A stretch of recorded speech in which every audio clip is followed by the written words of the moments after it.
no domain expert ever started out as a domain expert. I think that might be the most important thing to recognize. Like, they all started out as the guy or girl who had no idea about anything. They joined the community, they didn't understand the jargon, they didn't understand what they were talking about, but there was something that drove them there. Every domain expert started out as an ambitious learner. And that's what we are. Every founder, every entrepreneur is essentially an ambitious learner.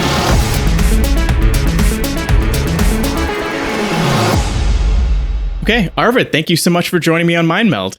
Absolute pleasure. I'm super excited to get chatting with you today. Absolutely, man. And, I probably bring this up on every single podcast, but it's just so great to kind of go off of Twitter and actually have these conversations on, well, in our case, video, maybe not in person, but we're just talking about all of these technological issues we're having before here. That's what happens when you're talking to someone on the opposite end of the world. So I'm here in Canada and you're in Berlin, right? That's right. Yeah, I'm in Germany. I'm German by birth, and I've always lived here, kind of. I had a little stunt in the United States at some point, and I do spend a lot of time in Canada. My girlfriend is Canadian, and we usually, if there isn't a pandemic, we usually spend a big part of the year with the family, mostly around Christmas and somewhere in Ontario. But not this year or last year. Hopefully this year.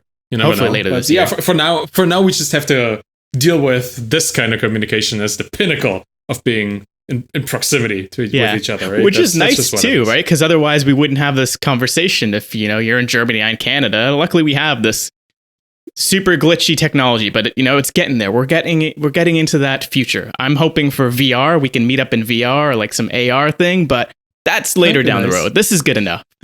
I can see your face. This is already so much better, right? Yeah, it's and you mentioned Twitter. Twitter is also like one of these platforms to just connect everyone at the same time. You literally have a communication that is almost like the moment you have 10 or 15 followers on Twitter, you have a global kind of conversation. No matter where you go, somebody from somewhere is going to see it.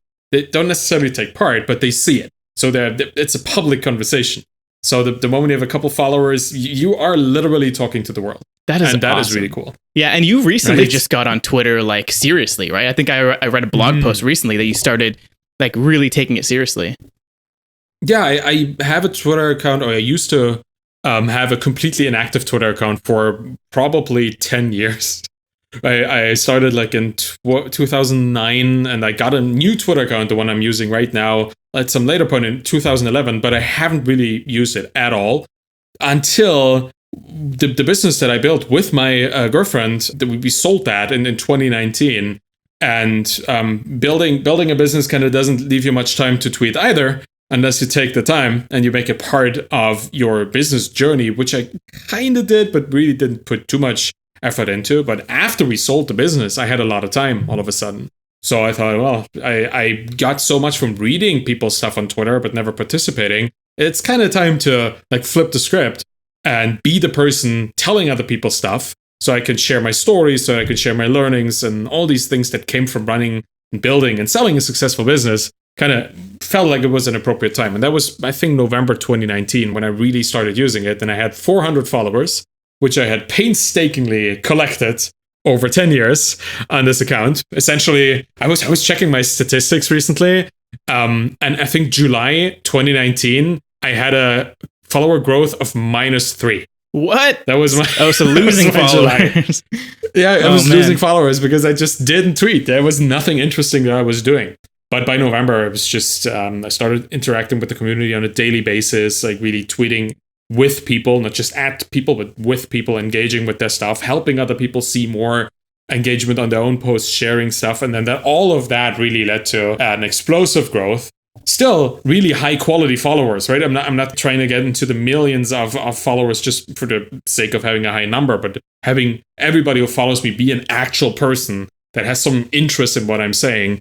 And that has been extremely enjoyable. Like the last year and a half, man, has that been fun. Yeah, man. I feel like Twitter had this huge resurgence. Well, I mean, it makes sense with the global pandemic, but I didn't think that I would find myself spending most of my social media time on Twitter. I honestly did not. And I'm so glad I did. We found each other on Twitter, because we're just in the same sort of sphere. So, and you kind of like mentioned just earlier on the reason why you kind of got on Twitter. So I think maybe this would be a great segue into you kind of giving a little backstory on what it is that you did and what you're doing now, because you're doing some really cool things right now.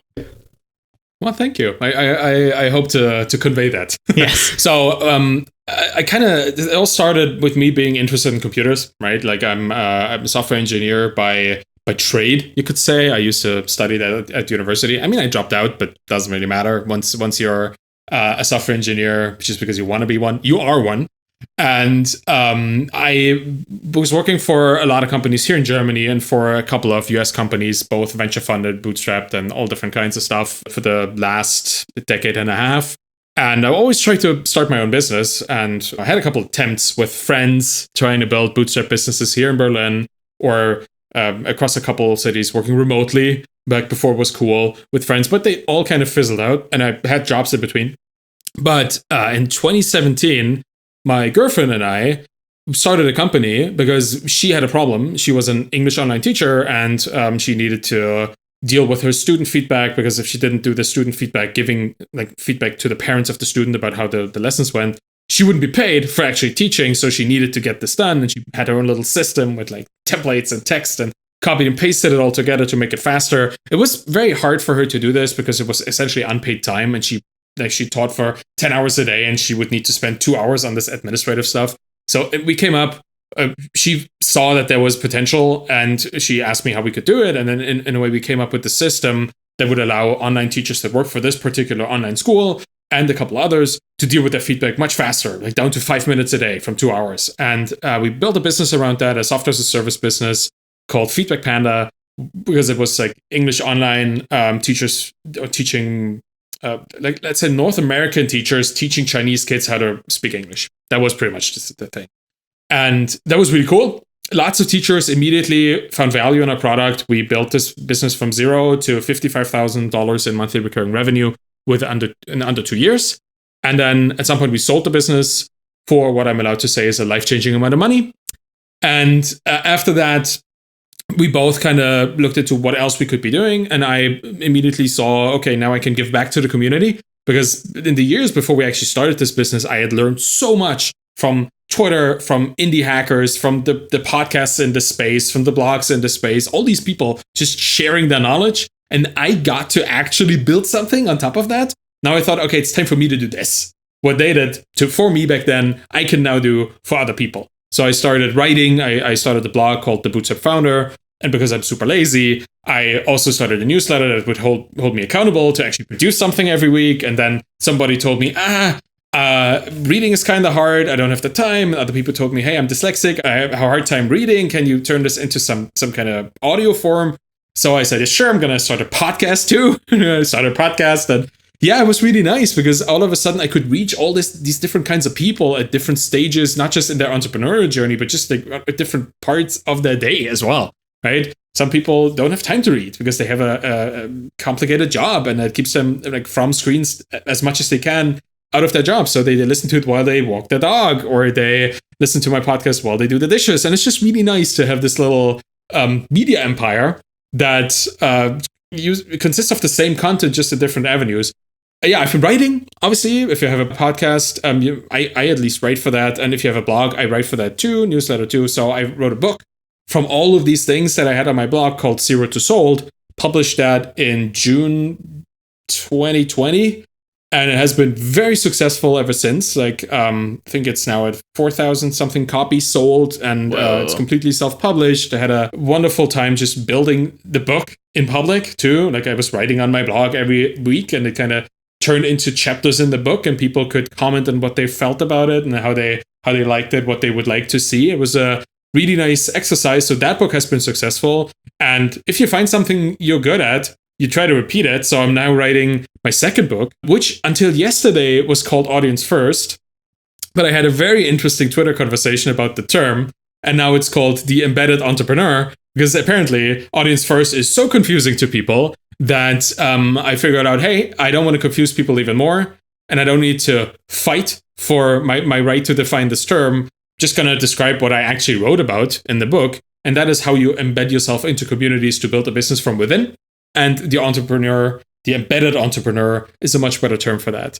So that's the scoop, I guess. Like, obviously, I'm doing all of this in public, so everybody who's part of this conversation knows that. But yeah, I'm building an audience first product in an audience first way. So I listen to what my audience says, and if they say, hey, this is confusing, well, then I change it, right? So that's what I'm working on right now. I literally yesterday finished the first draft, like the first write through of the draft. I spent every single day of January 2021 writing at least 2,000, sometimes 3,000 words. It's not 53,000 words, I guess, which is like a 250-page book. Happy with that. And from now, I'm just going to do a pass and then send it to my alpha reader audience, 400 people who are actually willing to read this raw draft and give me their feedback. And then, back and forth, going to turn this into an actual book that people want to read and release it at some point mid-2021. That's what I'm doing. That is incredible. I mean, first of all, just the whole notion of writing this book in public and self-publishing, being a bootstrapper, sharing stuff, you can definitely tell that what you've been doing now is completely self-made. You're doing this yourself, and it started, I guess, with that idea of like the bootstrapping, right? Like, and I guess that you've kind of embedded that in everything you're doing. And it's just so cool to see all these amazing things. There's so many things I want to get into here. There's like, I guess like 4 tiers almost, like, with the SaaS and bootstrapping. I do want to talk about audience first, because I guess that's what you were calling it before, and we can kind of define it as the embedded entrepreneur. I think the idea of audience first makes sense because I've always been thinking about that as, I guess, like a serial entrepreneur myself, creating different products. I've realized too, within the last year, it is a lot easier to start with your audience first, find the people who would be interested in whatever it is that you're selling or providing, and then build your thing rather than the opposite. I mean, it can still work, but it's hard, right? So there's so much here, man. I do want to get into maybe the SaaS and the bootstrapping stuff first, because that's like the beginning of your journey. And that's a lot of the stuff that you're writing about. Later on, I'd love to talk about your writing processes, and especially like writing in public, because that's so different. That's so cool. But I guess like starting off with the whole SaaS thing, when you started Feedback Panda, you did this completely bootstrapped. How did you kind of make it work, especially in the early days before you have a lot of users? Like, were you working another job? How did you make all that work before it really took off?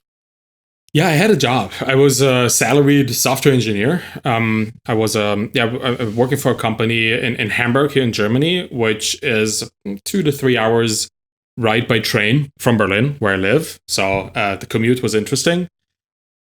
I worked there as a Elixir engineer. Like, Elixir is a programming language, and it was a fairly new thing, a rather not yet popular kind of thing. So it was super interesting to build something with Elixir. Elixir is built on top of Erlang, which was built by Nokia or Ericsson somewhere. Like, it was initially used for the phone switching technology. So it's very parallelizable. It's very fast. Like, you could build complex systems that ingest and deal with a lot of data at the same time with a very low footprint. So that was an interesting piece of technology to work with. And funny enough, I used the same exact technology for Feedback Panda, because I was still working there. I was moonlighting Feedback Panda. Essentially, I was a full-time software engineer, but I already was so deep into this technology. And I knew that for Feedback Panda in particular, because everybody would use the software at the same time, because teachers would teach like for 25 minutes in every half hour. And then within the last 5 minutes, they would deal with their feedback. So I would know,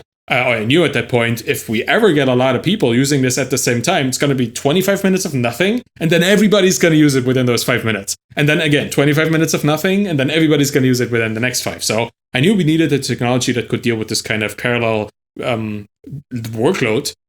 So I used the technology I was already using from our IoT system that we were building. It was really cool. So essentially that paid for producing the initial version of Feedback Panda. And we still, like, both Danielle and I, we kept working for a long time, even though Feedback Panda already had paying customers. Like, we built a prototype back in 2007, and Danielle started using it because she was the one I built it for, right? It was her problem that we were solving. But she found, this is amazing. Let's share it with other people. So we shared it with other people, and we had a 30-day trial, and then people were starting to check it out and talk about it in the Facebook groups that we were part of. Like, we were in their community already, like, observing the problems and challenges that they had. And feedback was one of the biggest, if not the biggest challenge that they found. So we knew, okay, this is going to make an impact in some way or another. And then the first people started subscribing. They actually subscribed so fast that I had forgotten to switch the Stripe test key for the production one. like where you actually would like turn on the payment for real people. So I needed to kind of quickly fix our system so it would accept payments because people were trying to pay so quickly. And then we just had this constant influx of new teachers because these Facebook communities that we were part of would generate so much word of mouth where people would say, hey, feedback is kind of hard, but look at Feedback Panda. You can actually do this much faster. And if new teachers came in, they would say, what do I need to do to teach? Somebody would say, well, you need to get a cool webcam tool and you need to start using Feedback Panda because otherwise you won't be able to, use the time that you have to make as much money as you can. So we started to really slowly build up some MRR there. And I think at somewhere around 10, 15, maybe 20, I think it was about $15,000 a month that we had in revenue coming in. We started, we decided to quit our jobs, but not before. Like we really kept this going until we knew this was going to work for us as a full-time gig. Yeah, that's smart. And how long did that take roughly? I think it was April 2018 where we did that. Around that time, March, April. Okay. So that would be like half a year, 6 months. Kind of. Wow. So that's pretty incredible, especially with like online technologies, how fast you can scale these things. So it's not like you're sludging away for years to do something like that. That's awesome. And I think it's really cool that you're working with your partner on that project. Yeah, that was really I work with my partner as well. So I would love to hear some advice. Like, what are some things that kind of kept you guys sane and kept you guys going? Oh, from the start, we made absolutely sure that we knew who was the decider in which field. We knew there was two people that we would share our work life and we would share our private life. And first off, you kind of want to keep them separate, but you can't because you're people and people relationships, they overlap, right? You can't be distinctive when it comes to that. But in the beginning, we set out, and it was something that I read in the book, The E-Myth by Michael E. Gerber. We set out to make an org chart for the company as we would like to see it 10, 15 years down the road. So on this whiteboard behind me, we just really drew a big line and we wrote owners on top of it and CEO underneath. And then we made like a little org chart, right? We kind of went into there's marketing, there's R&D, there's customer service, there's finances. And we just built the org chart. And whenever we found a position, we would just mark it there and then look at the other positions that were in the company. I think we ended up with 50-something positions for the business, right? The chief of product and software engineer backend, software engineer front end, and accounts payable, accounts receivable, all these little roles. And then we said, okay, we're going to split these. I think it was 52 roles. 26 going to be you and 26 are going to be me. And everything that falls into this particular domain will be decided by whoever gets that role. And we got there. Danielle got the CEO and I got like the chief of product or something. And she was also marketing and I got like finance and, we split it from the top down. Then we both ended up with 26 roles. And whenever we had a question, who deals with this, like who would need to get into this work on this, we'd just turn around, look at the whiteboard, and it would be right there.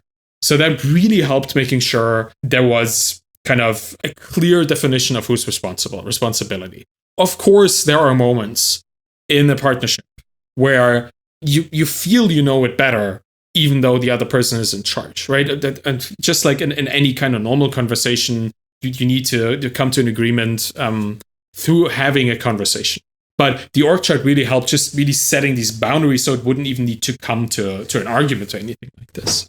Wow, I love that. That's it makes a lot of sense, right? Just give that person that very strict role and you're the one in charge of that. That's great. And of course, like you might be going back and forth and helping out with different roles. Like were there some times where you had to help out each other? Like maybe you were better at one thing than she did. Would you just take over that role or did you just kind of help her see that through? I mean, just look at a situation like sending out a newsletter. That is obviously a marketing thing, right? So it's a content-based role, but setting up the system to like correctly lay out the newsletter and to send it to the right people, like to essentially building the infrastructure or connecting the infrastructure to our system so that a new person who would sign up would then get into the newsletter list. That is all technical stuff. So I would obviously do these parts, but the content and the scheduling and the long-term strategy, like the more abstract kind of stuff, that was always Danielle's work.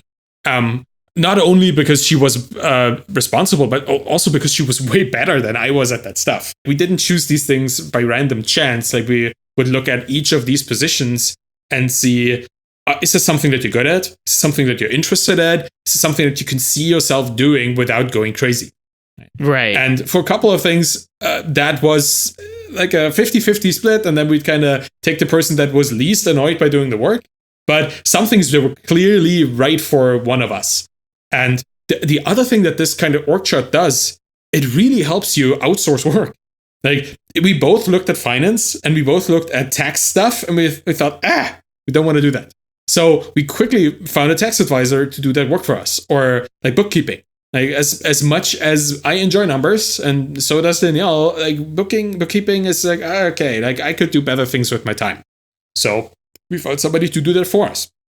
And writing for the blog, also not for me, and Danielle had other things to do in the bigger vision of the project. So we hired people from within our community and to actually write things for the blog that would then go to our community. Right? It's just, you find certain things, the moment you have this big structure, ideas come up. It's like, if you have data, you will start interpreting it. So having that data in the first place is actually quite valuable.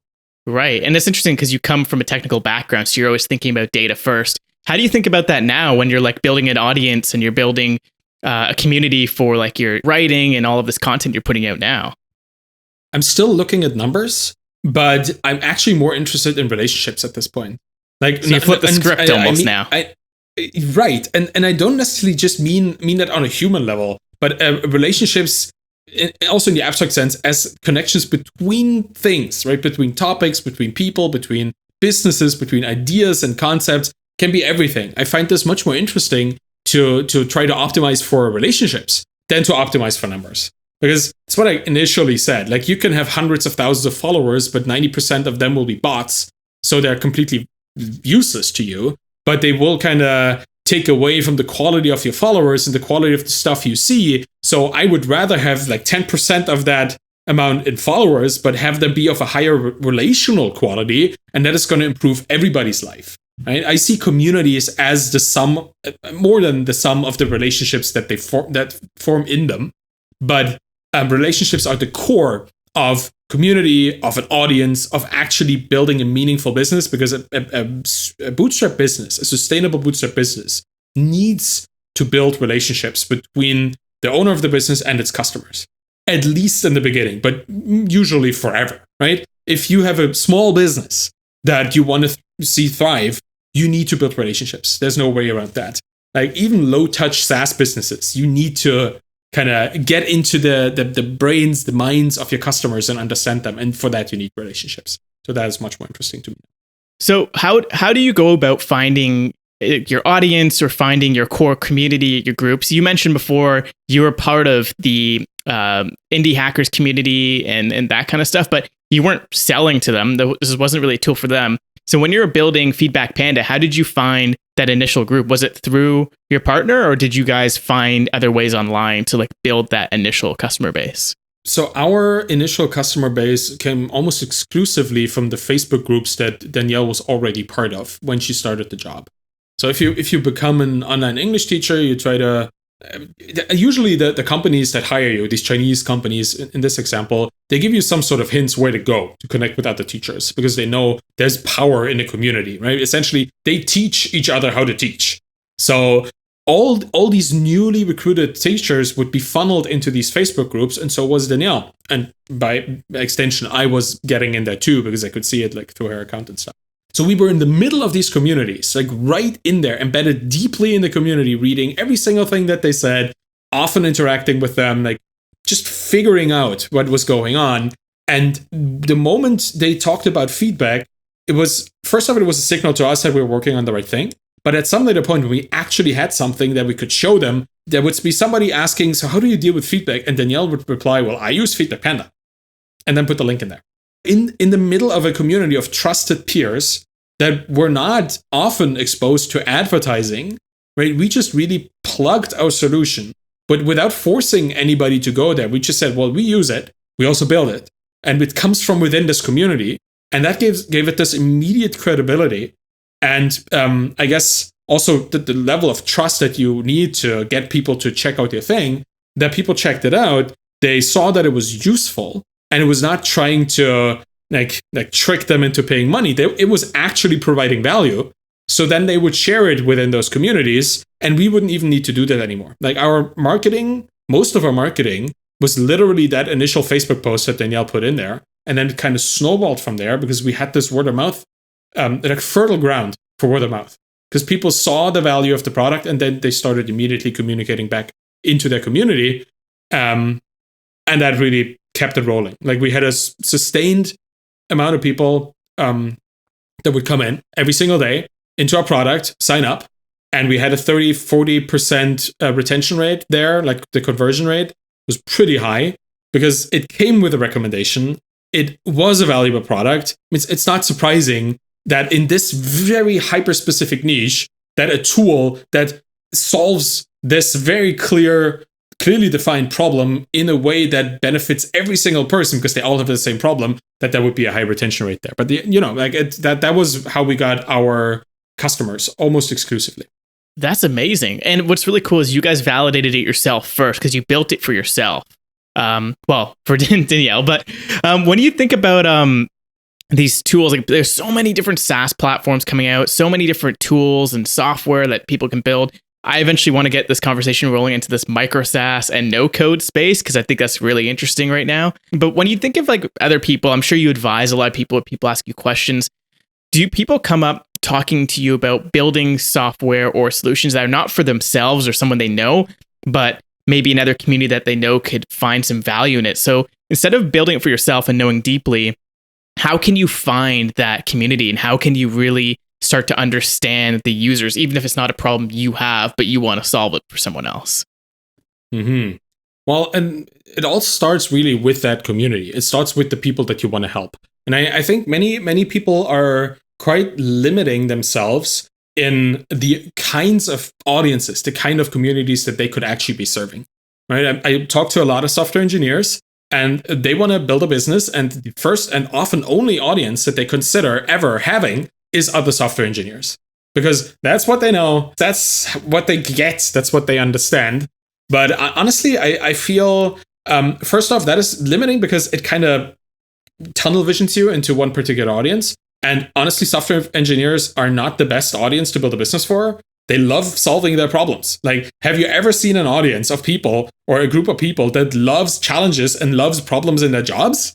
I don't know, like most people avoid problems. Most people avoid challenges and they try to live a normal life with as little surprise as possible. But here we are, software engineers, a new bug, a new problem, and they have a smile on their face because now all of a sudden they can spend the next 6 hours going through documentation and trying to fix it, right? It's an audience that is not very interested in buying things. They want to solve it themselves. So I always recommend to people who are looking into this to really step back, like take the further step back and say, I don't even know who I want to serve yet. Let's figure out this stuff first. Let's discover who could be my future audience. And that's what I'm writing about in The Embedded Entrepreneur. That is the whole point of the book, is to take this step back and do the audience discovery first. Like figure out who could I serve. Then go into their communities, go into this audience, become part of it. And I don't mean an audience that you already have. And it could be an audience later, right? It is a group of people that could be your audience later. So you go into their community and start building the audience from within. Just start being interesting and building a following. And you start also learning about their problems, the most critical problems they have, the stuff they complain about most, the stuff they ask for recommendations for most. You see this from within the community. Just like we saw this within Feedback Panda, or building Feedback Panda within the Facebook groups, where we saw everybody complaining about feedback, but only a few people complaining about time scheduling or payment scheduling, all these kind of things, right? They had these multitude of problems, but the biggest one was feedback. So that's the one we solved, because it was also, logically, the biggest problem we had, right? It was like a self-felt need, but we also saw this represented in the community. So from there on, you see all their problems, you discover the problems, you figure out what it is, and then you actually start solving it. And that's beyond the scope of the book that I'm writing. I'm more looking at this discovery process in the beginning, right? Who can I help? Where are they? And what do they need help with?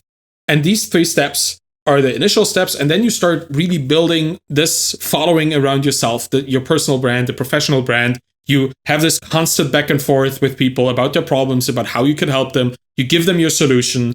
they tell you this is great, or they tell you this is not helping at all. And you do this back and forth. You iterate on your products, iterate on your solutions, but it all starts with the people. You don't go in there with your idea.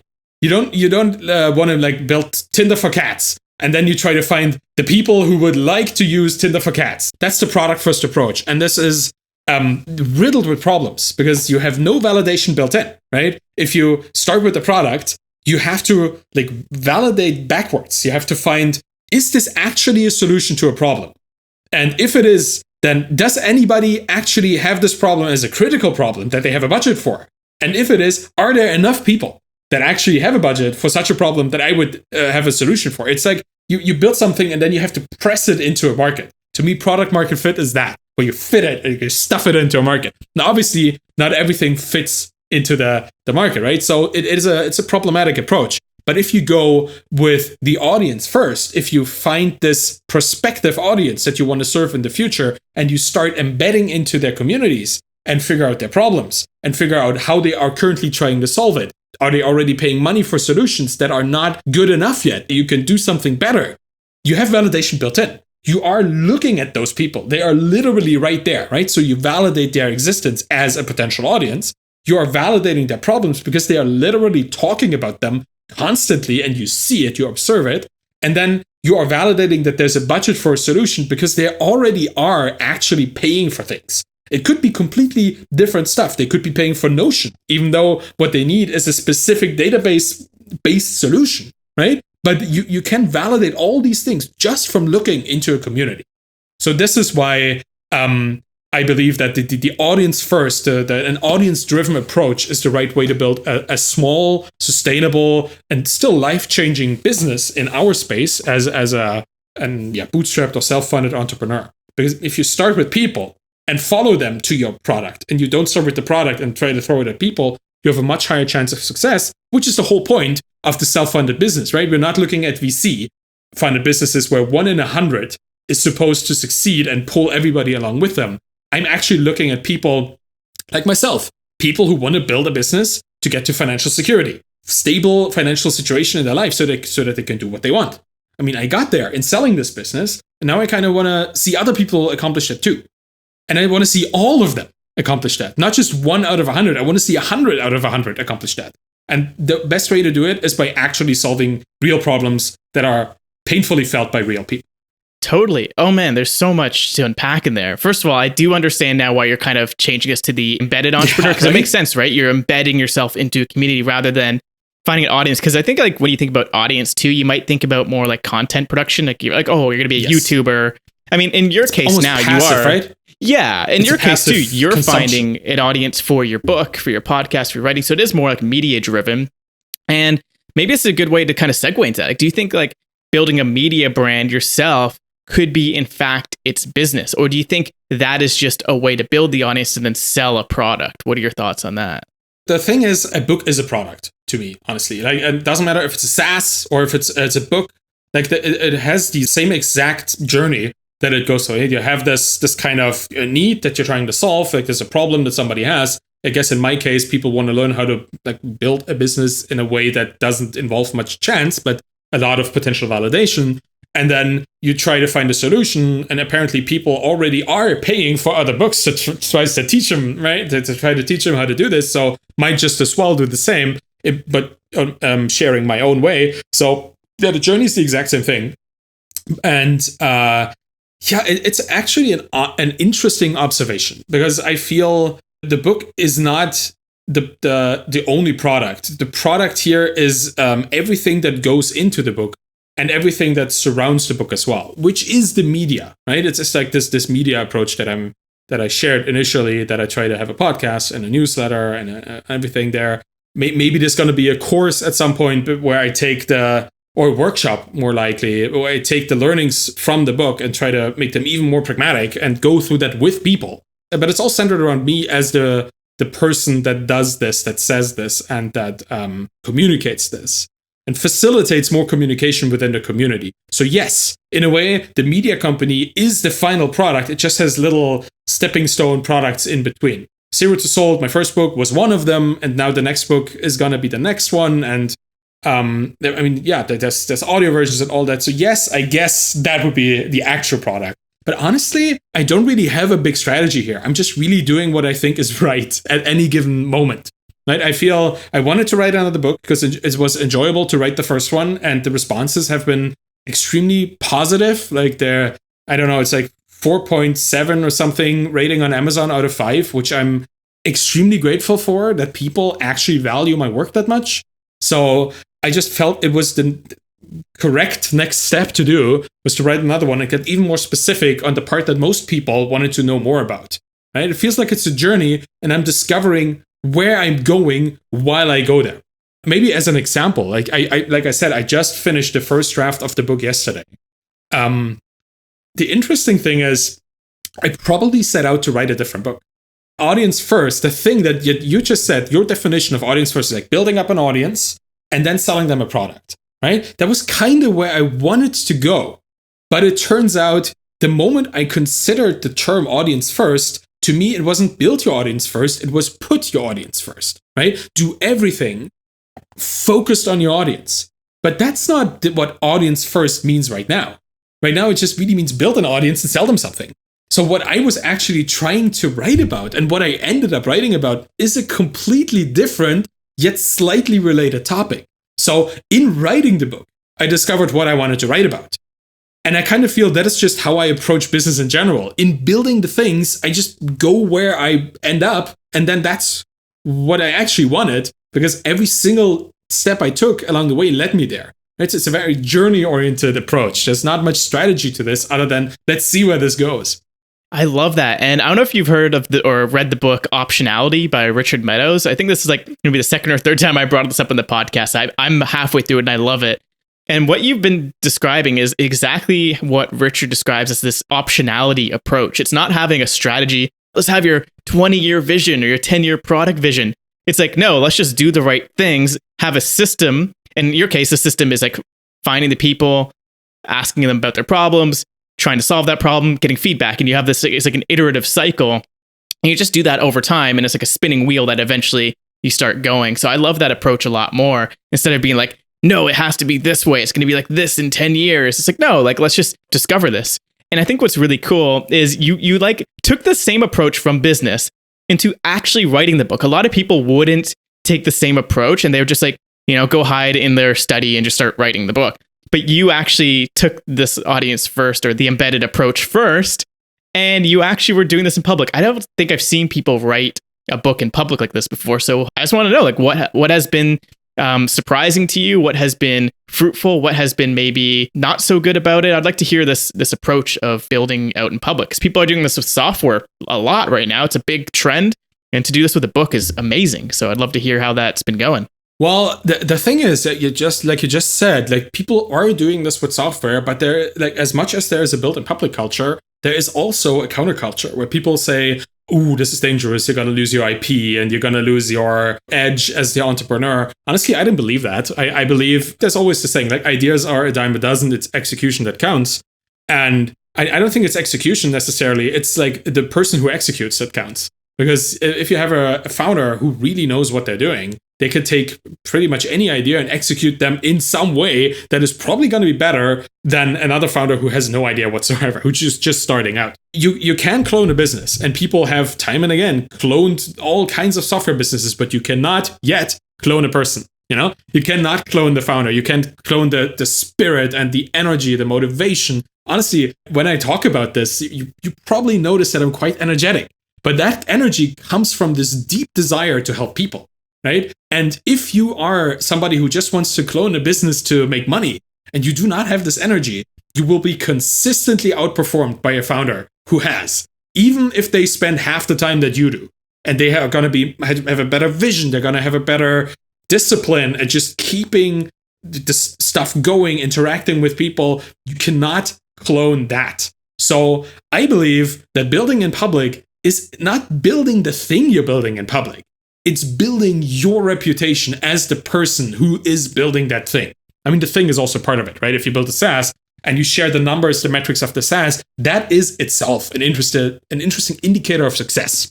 But you showing up every single day, posting the metrics, telling people what your decision process is, sharing insights into not only your successes, but into your struggles, your failures, the problems you have. Like what I was trying to do over the last couple of days, and first coming to terms with the fact that I need to change the name of my book, and then publicly helping myself by engaging other people and getting their input, what they would think of the new name and what they understand this to mean, like just really dealing with my struggle in public. That creates something that resonates with people, because if you're vulnerable, you become relatable. But I'm not vulnerable because I want to be vulnerable. I'm just vulnerable because this is actually a vulnerable thing, right? This is actually a problem that I'm having. I thought I had a cool idea. I had this cool idea for a year, and all of a sudden I noticed, people don't get this. So it is actually a failure that I'm publicly communicating. And it doesn't matter if this is a SaaS with 0 customers, or if it's an info product like a book where people say, hey, your title is misleading. If I buy a book with that title and this is the content, I'm gonna be quite upset, right? There's no difference there. And the great part is I'm doing this in public, which means I invite other people to communicate to me both their disappointment, their outrage, but also their understanding, their sympathy, their empathy, their just things that come up with them that they think could help me, that they communicate to me. So I'm gaining much more than I'm losing, first off. And by doing this, not just in public among other founders, but also in the middle of the community of people who will be the audience for my book, I generate interest in my work. In 2 degrees. First off, I know that many people will buy the book, which is great, right? That's the point of a product, is to generate income. Gotta be honest. It's a means to make money. But even more importantly, now I have multiple hundreds of eyes on the book before it's done. So whatever happens over the next couple months, where I'm going to be releasing this to my alpha readers, like 400, 500 people at this point, it's going to come back better. So literally, these people own a stake in the success and the quality of the book. The people that I'm interacting with on a regular basis every single day. There's hundreds of people who already are committing to the raw version. And I would assume that once I have like beta readers who are just review readers, tell me what you think of this book, right? Don't tell me what to fix, just tell me what you think. There's going to be a couple thousand of those. So there's like hundreds, if not thousands of people who are already invested in this book and are trying to actively make it better with every single comment that they put out there. Like, how could I not do this? How would I try to sit in isolation and try to write a book? I mean, I did this kind of over the last month, but I was constantly talking to people around it, right? About like all different kinds of things. And over the next months, it's going to be even more immersive for me and the community. I just feel if you want a good quality product, you involve the people who are going to be using it. Oh, yeah, I couldn't agree more. And I think it's really interesting. So instead of taking the route of like getting, a publisher or something, then they'll hook you up with editors, unless you have an editor that you work with. I don't really know the process, never written a book, but I would assume it's something like that from what I know. You're doing this, again, the same approach that you take with software and bootstrapping a business with your book. Like you said, it was self-published. So it's almost like these people, you've created like an army of editors in a way. I'm sure you can take their feedback or not. Like there could be parts like, no, I don't think that's valid. I don't really want to take that. It's totally up to you. At the end of the day, you have full control. You don't have to be beholden to the publishing company, right? And is that sort of like your idea between that and bootstrapping? Is it purely an autonomy sort of thing, or what is it that really strikes the core there? Is it purely just like liberty and freedom? I'd love to hear sort of your thought process on staying independent rather than going with a publisher that maybe you can sell more copies, but you decide to stay independent.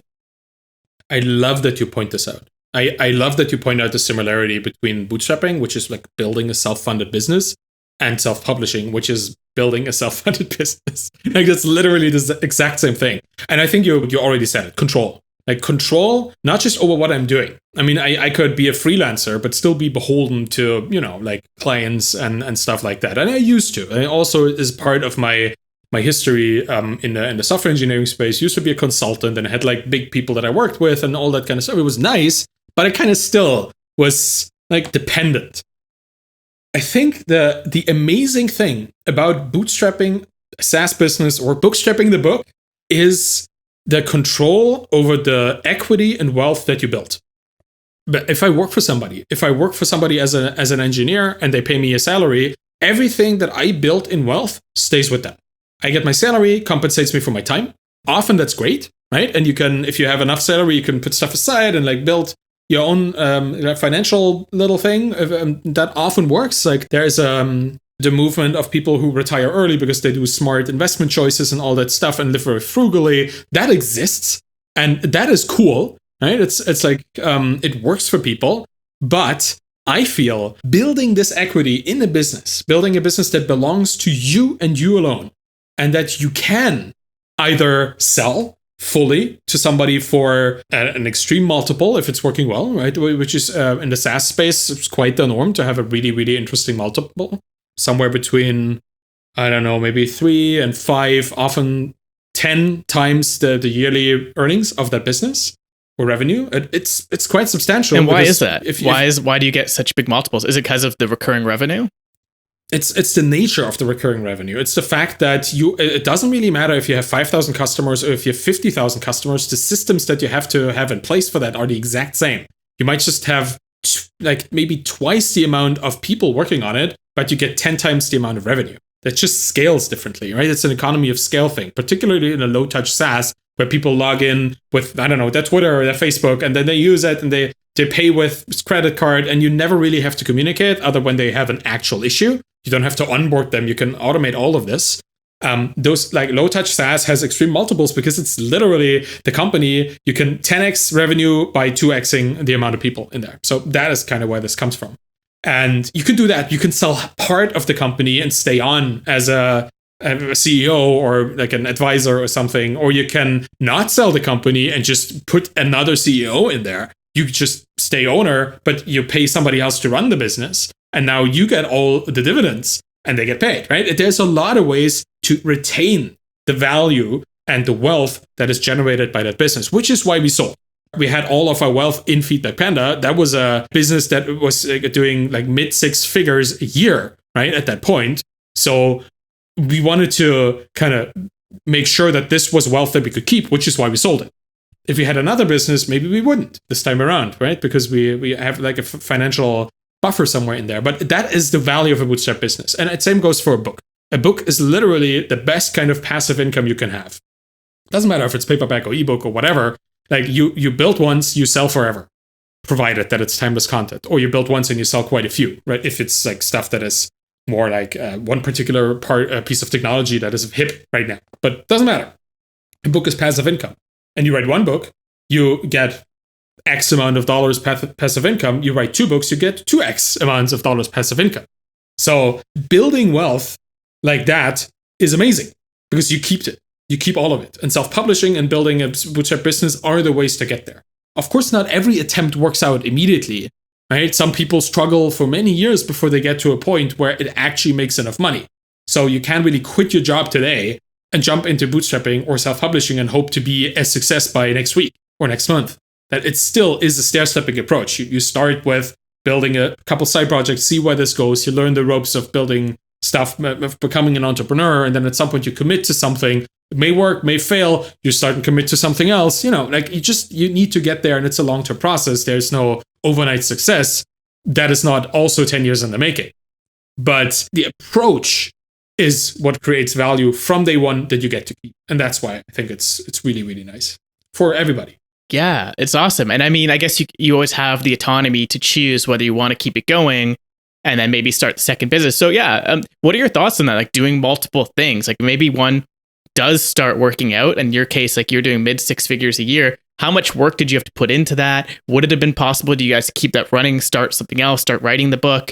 Or was it, I think you explained you wanted to just at least kind of sell the company and get that lump sum of money, which makes sense.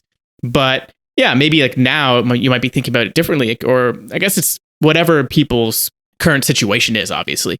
So how do you think of that in general, just doing multiple things at once? Because for myself, I do a few different things as well. I've been able to manage it, but sometimes I'm seeing things, especially on Twitter, people saying just go all in on one thing, just grow that, just focus on the one thing and then do the next thing. But like, I feel so compelled to do like all these things. Like this is the perfect time for me to do so much. So I don't know. I'm sure a lot of people do struggle with that. And it also brings into that idea, maybe we can get into this after, but of like the niching down and becoming a domain expert versus like going wide.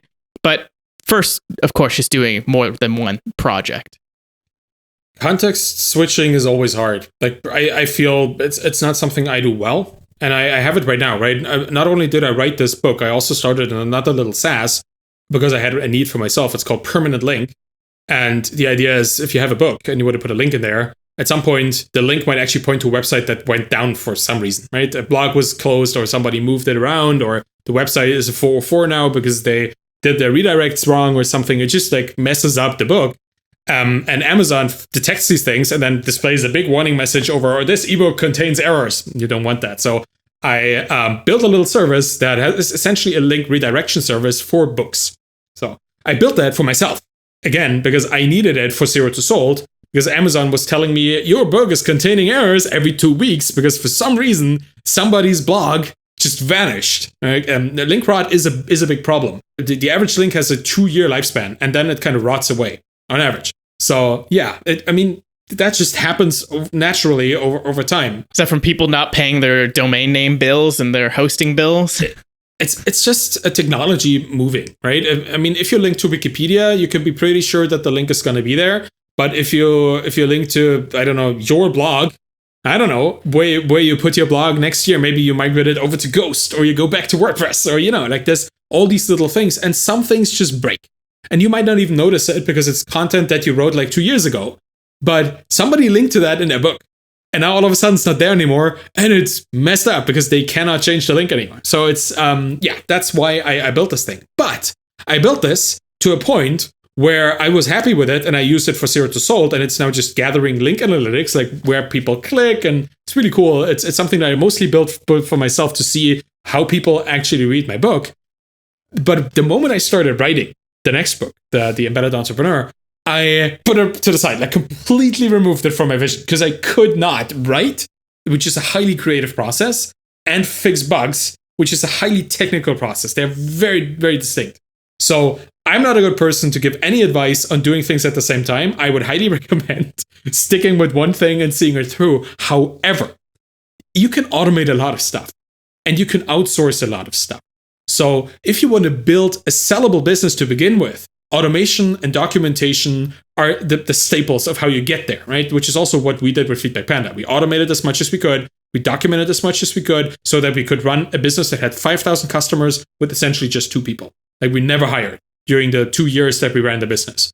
Not a smart choice, but it worked, right? We probably should have hired another engineer, another customer service person, because I developed a lot of anxieties, a lot of stress. I had a lot of physical responses. I still, when I hear the intercom thing, like the little chat bubble that comes up, I get like email PTSD. Because when that happened, usually the next second I would get like 10 emails from our uptime monitoring system or our error tracing system. It would tell me the database was down or something. Like it was really stressful. And I still get like a physical response, like a Pavlovian reflex to that intercom thing. And this should not have happened. Right? We should have hired somebody to take care of this so I could deal with the technical problem and then they would calmly talk to our customers. It's a whole situation. But hiring is a good idea. Like if you have a product that is taking off and most of your work with the product consists of customer service, just hire somebody to do it for you. That is always an option if it's making enough money to pay them. It might not be enough to pay yourself and them, but who knows? Maybe they could like elevate the business to a point where it could pay for both of you, right? It's just like not fearing involving other people is probably going to be a good idea, at least to consider. And then automating as much as you could, providing superb documentation, both internally for yourself, so you can solve problems quicker, and externally. It's a great marketing way. I see a lot of entrepreneurs providing really, really good documentation for their product. And that is the way they actually get new customers. By having really good documentation that people share just because it's so good, and then it attracts more customers in there. It's really crazy. So there are ways to build multiple things at the same time. The question is always, do you see it going somewhere, right? Do you feel that if you would now spend your time exclusively on this, are there chances for this to really take off?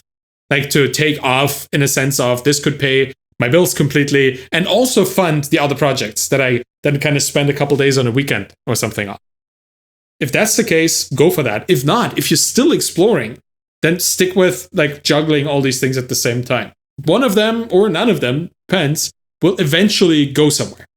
It's like the different stages, like the exploratory stage where it makes sense you can do a lot of stuff. I think I saw something on Twitter even last night. Some guy saying like, oh, I don't understand why someone would do 12 startups in 12 months. Like that was a big thing, right? Especially with bootstrappers. I think levels.io, he did it, Peter Levels. And because you're in the exploratory phase, you're like, I don't know what will work.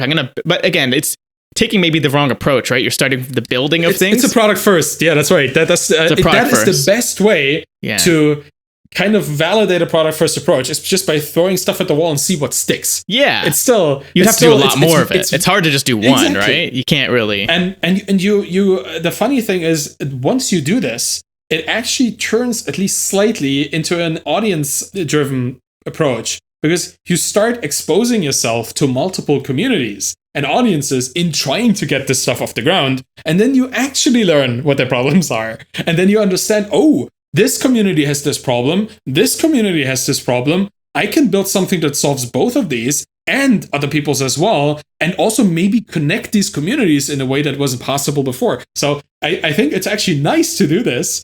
Not just to validate your often probably crappy product first ideas, but to actually embed yourself in those communities and see similarities, commonalities, and differences, and to build something on top of that. So actually, it's a cool idea. I think I'm going to use that. It is a really good, because you were just talking about relationships and this kind of like the idea of like making connections. That's what I'm all about. That's why this podcast is so broad. And I've been thinking about that too. I'm like, does it make sense to go into multiple communities? Because then this may be the imposter syndrome, right? You feel like a fraud. You're like, oh, I'm shouldn't be trying to do all these different things, or like I'm not domain expert at this, or like maybe people will be like, hey, that's like in my case, the VR guy. What is he doing over here? It's like, does that matter? Like, what are your thoughts on that? Like, I mean, we're kind of like building this idea up together. Maybe it is better to go into multiple domains and make connections to make new ideas and new products and new communities form. Well, no domain expert ever started out as a domain expert. I think that might be the most important thing to recognize. Like, they all started out as the guy or girl who had no idea about anything. They joined the community. They didn't understand the jargon. They didn't understand what they were talking about, but there was something that drove them there, right? Something in this community, maybe a person that introduced them into the community. It doesn't matter. But every domain expert started out as an ambitious learner. And that's what we are. Every founder, every entrepreneur is essentially an ambitious learner. We all want to know stuff. We want to build stuff. We want to accomplish things. That is learning, just in a more active, kind of pragmatic way. So why not join all these communities and learn things and become the domain expert by being part of the day-to-day activities in the community? For the book, I checked out a couple communities that I was not a part of, like the plumbing associations of New Jersey. That was in there, plumbing and pipe fitters, because I wanted to see how that worked. And the people who do a lot of knitting and exchange a lot of knitting patterns. There's a forum with millions of people who do nothing but knitting. And the whole forum is about knitting and patterns and different kinds of threads and different kinds of needles. And it was super interesting to just become part of these communities and just learn what they talk about, how they talk about it, what they buy, what they consume, what they are looking for, what they're recommending to each other. Like, you literally spent an hour on the knitting forum and you know much more about the different quality of needles and where to source your threads and where to get the best kind of techniques and how to learn that and who to follow for that, just from an hour of observing this community. So you already, at that point, you're probably more knowledgeable about knitting than 99.5% of the population. That already puts you into the domain expert just from an hour of watching this, right? So I feel it's so easy, once you know who you want to serve, to embed yourself, to find those communities and learn and just explore and observe, that you will eventually, you can't avoid learning about their problems. Because if people love talking about one thing, at least here in Germany, it's their problems, right? It's just what they don't like and what they would like to complain about. And you'll feel this notion in the community very clearly, what real problems are, what nuisances are, what like little tiny issues are, and you will see the hierarchy there. You just, if you expose yourself to what people talk about, it's gonna appear in your mind. And then it's so clear that you can't help but think of how to solve it. And that's where the transition comes in. That's where this transfer of knowledge from one community to the other comes in. Because if you are a software engineer and you understand how templating engines work, for example, and you meet an online teacher who needs to generate text quickly, right? Like, you transfer your domain knowledge as a software engineer, understanding how to quickly create text from a template into this field of online teaching, which does not yet understand text templating and the automated replacement of pronouns, stuff like that. We built little tools for that because we needed that at Feedback Panda, right? We can write feedback for one student that is male and for another student that is female, but you kind of want to use the same text.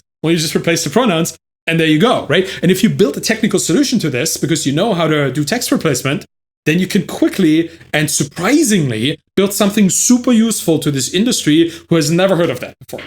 And that transfer of knowledge between communities is where innovation happens. And you can do this. You should do this intentionally. So there you go.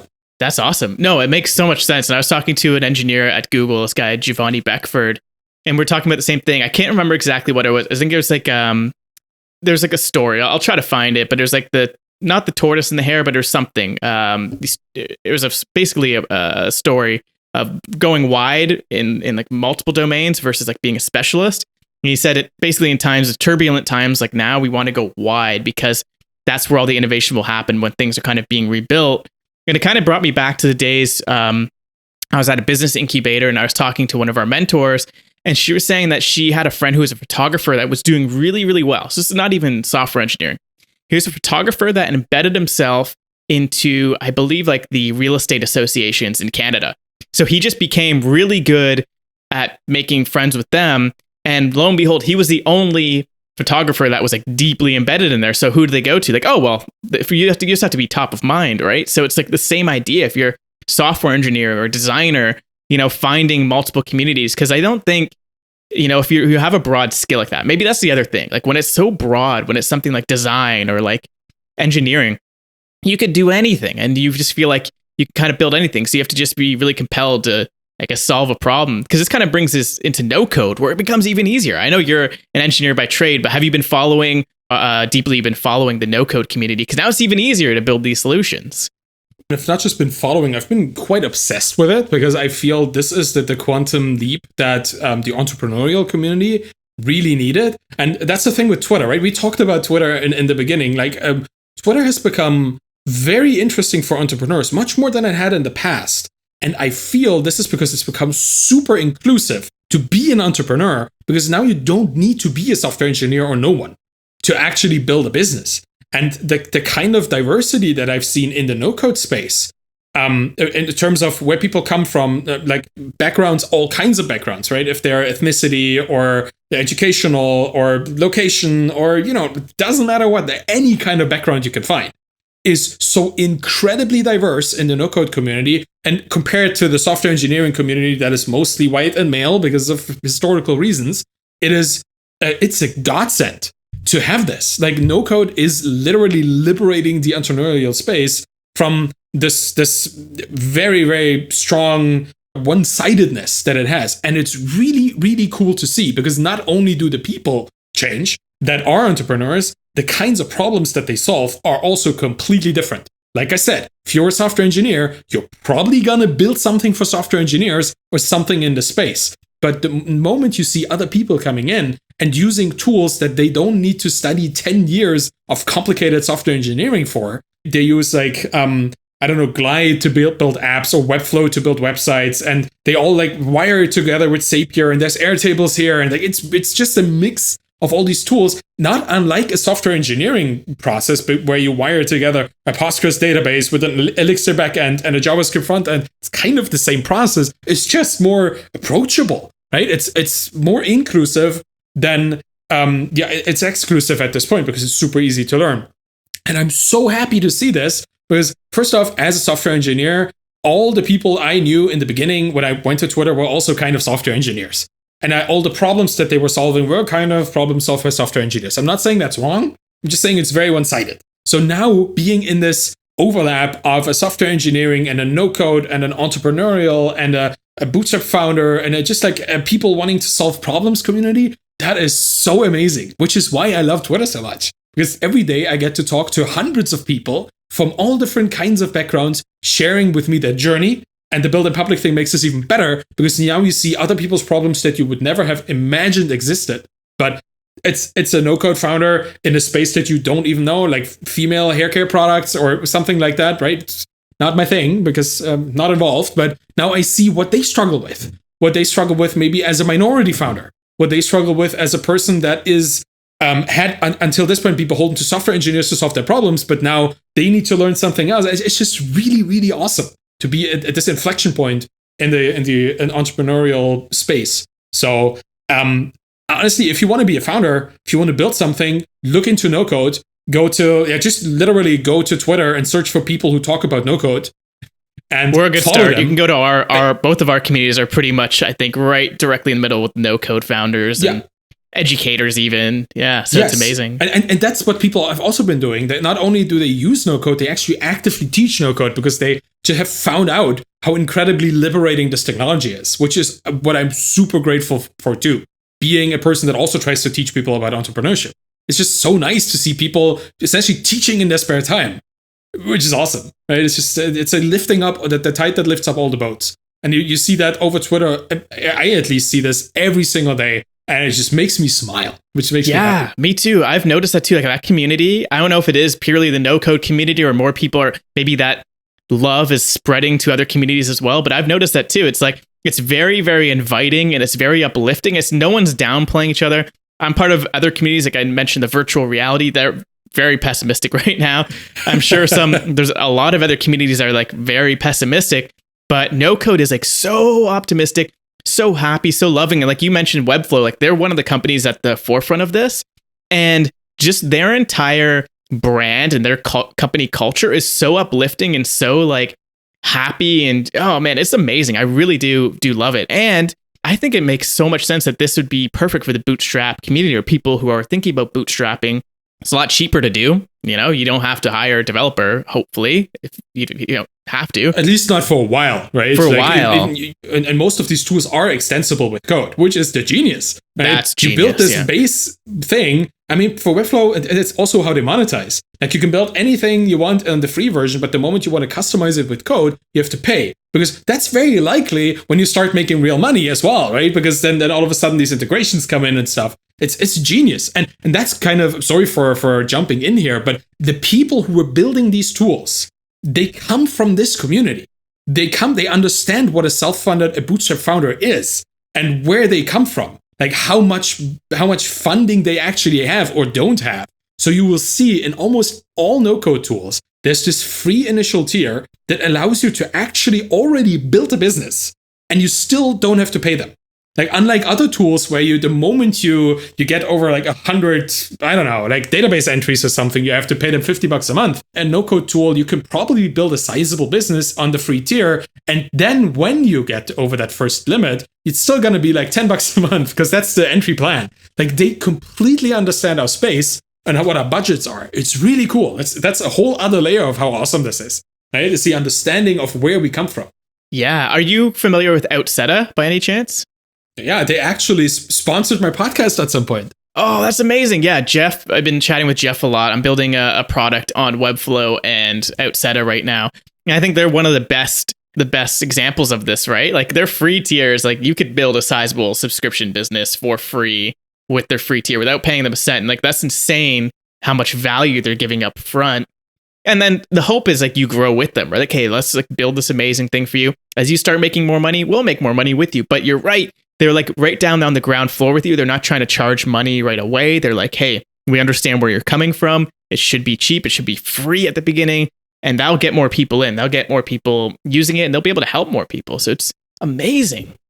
I think this is, you could probably refer to this as value alignment, right? Your value as somebody building a business and their perceived value of you as a customer, they are aligned. The more you succeed, the more they succeed. And you don't necessarily just see this in SaaS. You see this in funding as well. Like I'm an LP in Earnest Capital. I'm involved in that fund. And Earnest Capital is an approach to fund bootstrap businesses. not to be a VC, right? In the sense of throw a couple million at them and hope that they succeed, but like again, like throw a couple million at 100 people, and overall we'll get out of there. But they actually want to see every single company that they fund succeed. And that to me is also value alignment. When your funding source, where you get your money, and it's not like that's like $1 million or so, it's much less, but it's enough to get your bootstrap business going. When that source is aligned with your business, that can only benefit everybody, right? It's not that the people, the investors in your business try to squeeze every single cent out of you. The more you grow, the more they grow. The better. It's value alignment, and if that happens, because people understand the people they're funding, because they understand the motivation of people they're funding, who want to build like a financial security system for themselves, and not like make the next Uber happen or something, build a billionaire lifestyle and a unicorn or something like that. Most people don't want that. I would not want that. Honestly, I want to sit in this room and play a lot of World of Warcraft, and in between write a book. That's what I want to do, right? And that's what I get to do. You don't need a lot of money for that. You don't need exactly. I needed like some breakfast, maybe lunch, maybe some dinner. That's it, right? I do not need to build not only this gigantic business, $1 billion, unicorn, but also the complicated like human infrastructure. And then I'm like kind of responsible to report to all these VCs, and then the press is here, and then I need to like bolster it up and sell and get more funding rounds. Don't want to do that. Want to sit here and play games. And also you're on a really fast treadmill at that point. It's a never-ending treadmill. And that's not aligned. It's not aligned with my goals, not as a bootstrap founder. But like Earnest is, and there's other funds as well in the space that are starting to come out, also built by people who come from the space, right? Earnest Capital is built by, or was conceptualized by Tyler Tringas, who is a bootstrap founder. He built StoreMapper, and he sold that to the same company that we sold it to, which is how we connected. And then he started making a fund for bootstrappers because he exactly understood what the needs and values and goals of bootstrappers are. And that's just stuff that comes from within our industry, right? And that's the best way to do it. So I'm super glad to see this alignment all over the place. Yeah, it's getting there. And maybe it becomes tunnel vision, where you only start connecting and seeing the people that you are in alignment with, and you completely just shut out the rest. Like, you're not going to be following VC Twitter because, like, yeah, it's not really relevant, not into it, don't need to see it, right? Sometimes it's good to be aware of what's happening, to see what's going on, but if you don't need to, you don't need to.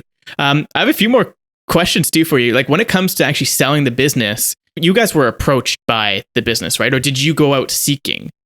No. The only thing that we did was actually put our revenue numbers on Indie Hackers. Like, we connected Indie Hackers with our Stripe account, and you would see at the product page for Feedback Panda, like how much MRR we currently produce. And since we were like steadily growing, it was like very interesting, like almost like linear growth. People got very interested in seeing this up and to the right graph happening, right? And obviously, if you're a private equity company like SureSwift Capital, the people who bought our business, SureSwift, you are interested. Yeah, SureSwift. The people you're looking at, whose businesses you're looking at, if you see them slowly going up and to the right, well, the earlier you get in, the more you get of that growth, right? So they reached out to us a year and a half into our business because they saw our numbers, and we had just talked about, I think, reaching 25,000 in MRR. We sold to them at 55, so that was half a year in between. So that was really cool. They were super nice. Like Kevin McCardle, who is the CEO of that company. He's a super friendly dude, heavily involved in the microconf community as well. SureSwift has been a sponsor of that conference, which we went to after we sold, and had a little talk about how we sold and how that was. It was really nice as well here in Europe, back when we still had conferences. You know, remember those days? Now it's all Clubhouse, man. All we have is Clubhouse. Yeah. Well, then we're doomed. Well, no. Yeah. They reached out to us. They reached out to Danielle in an email, and she dealt with all of this, had the communication going. And at some point, we felt, okay, it's kind of time. I was getting pretty much burned out by the business, and we were not diversified enough in our wealth that we said, okay, let's sell it. Let's look into this. Let's negotiate the price. Let's deal with the preparation, with the due diligence, and with the whole transition. But that was over very quickly because we had already built a sellable business, highly documented, highly automated. There was really not much for us to do. We just Did you do that from day one? Did you think about that from day one? I in those years that I worked for this company in Hamburg, like in North Germany, 2.5 hours by train every day, Like I worked 3 days a week. I worked there, and the other days I worked here in Berlin. So I had essentially 15 hours. Well, that is a math workout kind of a commute every week that I would spend reading and listening to podcasts. I read a lot of books on entrepreneurship. I listened to a lot of episodes on podcasts on entrepreneurship. And I came across John Warlow and his book Built to Sell. And at the same time, I read like Tim Ferriss's 4-Hour Work Week, and I read Michael E. Gerber's E-Myth, the one I mentioned earlier, with the organigram, like the thing that would show the structure of the org chart, the org chart. So I read a lot of books on how to build sellable and interesting businesses before we actually started building the business. So it was always in the back of my mind. We built a sellable business because we wanted a good business, and a good business is inherently sellable, right? A valuable business will be sellable because it's good. And if you build a sellable business, then you build a good business, and vice versa. So we took these approaches from the beginning because they made our lives easier too. Like having good documentation for your internal process makes it faster to go and help a customer. Building good documentation for your customers outside in a knowledge base makes less customer service come in because they can already solve their own problems. It's just good business 101. And we had it all. And then we had a very easy time transitioning it over to SureSwift. That's awesome. So do you have any other little bits of advice for people who are looking to sell, or maybe they're in the process of selling? Do you have any other advice for people as they're building their business? Yeah. Talk to other founders who sold. Like there are a lot of things that you probably would not consider when you sell your business for the first time. There are a lot of emotional things that happen with this. I wrote about this last week in my newsletter. There's a lot of grief and loss involved with selling a business that you would not expect. Like you get a lot of money, everything is great, but your whole sense of purpose is gone. Like the thing that kept you going for 2 years, 24/7, all of a sudden is done by somebody else and you have no control over it anymore. Just does something with your mind. But there's also a lot of things that you need to take care of, like red flags to look out for in the process, because there's so many acquirers out there that are interested in, like just looking into your business and then building their own, just like doing due diligence, but like backing out and building a competitor. We had a wonderful time with SureSwift. Like we went through all the lists of red flags we could find on the internet and we checked and none of them came up. It was really, really nice. But that is just what you need to do. You need to find out what other problems had people run into before, and how can you make sure that you won't run into those. John Warlow, he just released a book, The Art of Selling a Business. That probably helps. And he has a podcast called Built to Sell Radio. Plugging this guy a lot, huh? On which he interviewed hundreds of people who exited their business. So if you have, and I did that, I listened to every single episode of that podcast. So I spent a couple weeks just 24/7 listening to that show. But hey, helped us. We went through all of these stages and we learned a lot about selling a business at the time. Just learn what other people ran into and try to prepare. It's still going to be a unique experience, but try to figure out what other people went through. It's going to be super helpful. Totally. And this might be a great place to kind of start teetering off here. What are some other resources? Like you mentioned a few books here. Are there other resources, blogs, communities that you would recommend for people to check out? Maybe it's a good idea to just condense it a bit and bring them all together. So Indie Hackers is, for anybody building a business, is an extremely valuable resource because it's both community and knowledge repository at the same time. The podcast, the Indie Hacker podcast, is extremely good. And I don't say this because I was on episode 142 or something. I say this because... Specifically that I will link in the description, but that's okay. I think it's 142 or 140, but doesn't matter. And all the episodes that came before and since have been packed with insight. Cortland is an extremely good interviewer. He just really knows how to talk to people, give them the space to explore, but also pull out the really interesting parts of their journeys. So that alone can teach you... It's like an MBA in a podcast, really, if you listen to the whole thing. So the community around that, both on the forums, on the Indie Hackers forums, and on Twitter, under like essentially everybody who's following Indie Hackers is a good, interesting person to follow on Twitter as well, because it's just a really cool community. Then when it comes to books, I think I have 5 books that I always recommend. I already mentioned 3 of them. Yes, 3 of them. The E-Myth by Michael E. Gerber just gives you a lot of insight into how it's not enough to be really good at what you're doing to build a business, but you also need to be beyond being a good technical technician, you need to be a manager and a visionary. It's kind of the main story of the book, and he explains how to do that. Then Build to Sell by John Warlow allows you to like build a sellable business from the start, a business that is easy to get out of and replace yourself with either selling it to somebody else or get a CEO in there, right? That's the thing. The 4-Hour Workweek is a book that I always recommend by Tim Ferriss because it just, that kind of sparked this idea of building something that I'm in control of and that is not in control of me, right? Not having a job, but building a business that runs without me, runs for me. Then the next book that I would like to recommend is The Mom Test by Rob Fitzpatrick. It's literally about not talking to people and trying to get their opinion on what you're doing like you would talk to your mom, who would support you in any way, right? You're not going to get good and helpful and honest advice. If you ask your mom, do you like what I'm doing? She's probably going to say yes, right? Or at least she's going to not give you the harsh truth of what she actually thinks. So that's what the book is about: customer exploration, how to talk to people to get meaningful results. That is super important if you run a business. If you run a business by yourself, you need to get actionable and honest advice, which is what the Mom Test helps you find. And then the last one is Hooked by Nir Eyal, which explains the hooked cycle, like how to build products that are habit forming, right? How to build products that actually what people want to get back to. And he released another book called Indistractable, which shows you how to not get hooked by certain things. But the idea is building a product that is so good, so valuable that people come back to it at all times. That is a product that is really meaningful. I have a section on my blog on the Bootstrap Founder called the Bootstrapper's Bookshelf, where I have like a couple dozen books that I link there. Just because they're really good, because I read them. Those are the things that I would recommend. I will link those in the description as well, so people can check out all those books. I'm going to plug another one, Zero to Sold, by this one really awesome guy. I'll definitely put a link in the description. Do you have a specific channel that you like to sell? I know you sell directly on Gumroad. Is that your best channel to sell the book on? Funny enough, Amazon is still the best channel for anybody selling books, because the higher your book ranks on Amazon, the more books you sell. It's just Amazon is the biggest thing. I might make slightly less on each individual sale, but I have full control over the price and stuff, but Amazon takes like 70%. They take a lot of money from a sale, like a paperback in particular. Is that from ebook, from Kindle version, or everything? For the Kindle, they only take 30, which is still hilarious. That's weird.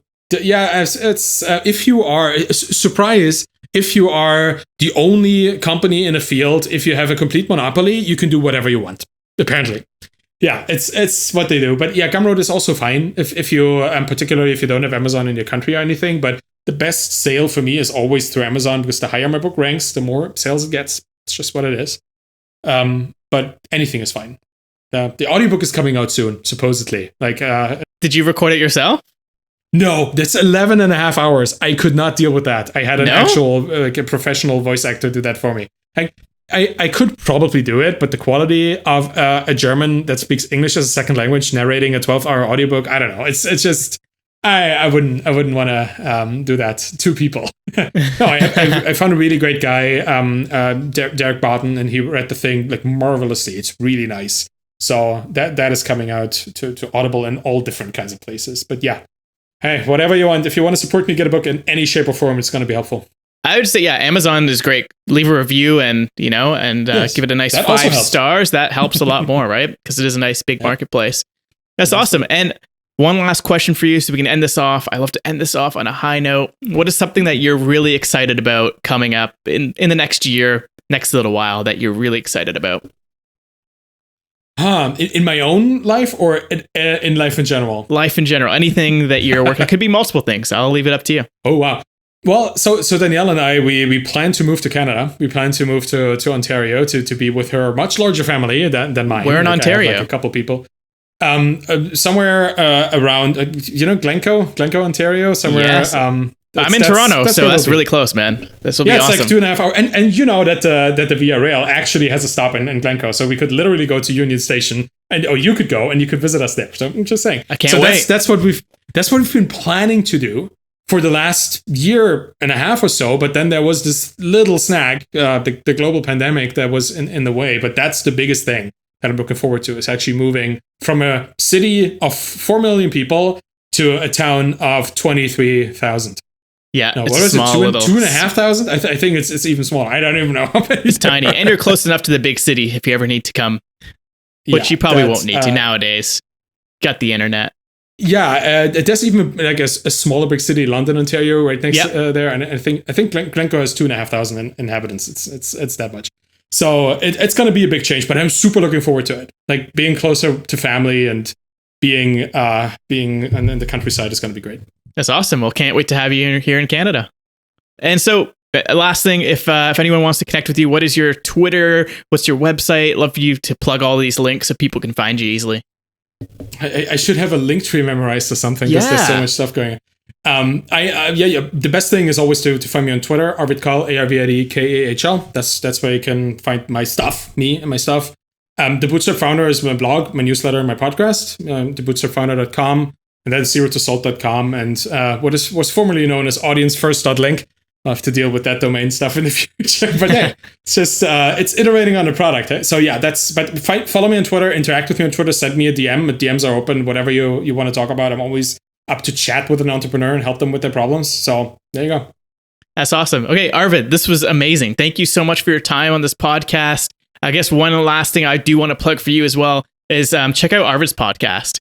I'll put the link in the description as well. He talks a lot about this stuff in depth. You'll get even more knowledge. And honestly, go read the book. Zero to Sold is incredible from what I read. You're going to love it. So just go dive into the deep end and you'll do great.